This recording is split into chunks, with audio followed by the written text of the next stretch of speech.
Ay, nako. Ipagdasal na lang natin silang lahat. Tama po si Father. Well, napunta lang ako doon sa veterans dahil nangyari po sa aking mga department heads na kinulong. Kaya sinisigurado lang natin na okay yung mga nadadamay na empleyado.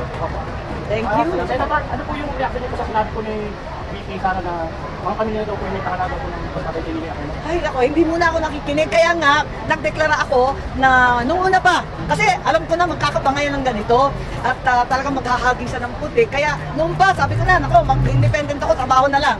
Dahil ayoko masali dyan, masakit sa kalooban, tapos madadamay ka pa. Nako, iwas na lang, trabaho muna tayo sa palengke muna, sa mga lola muna, at sa pamimigay ng mga titulo, yung mga CLOA sa ating agrarian reform beneficiaries. Kasi batas ko yun eh.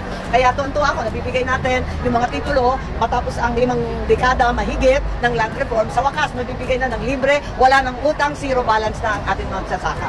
Mayor, Senator, ano po ang birthday wish ninyo sa hindi lang sa Pampanga, pati po sa mga Pilipino? Ano po ang birthday wish ninyo? Nako, ang birthday wish ko, di ba nanonood tayo ng American election? Panay ang usapin tungkol sa American dream.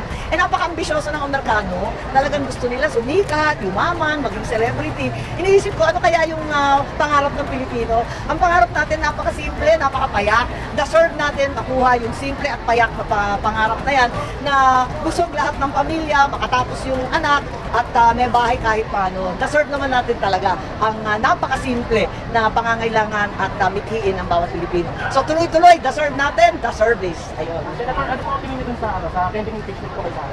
Ay, nako, sakit ng ulo.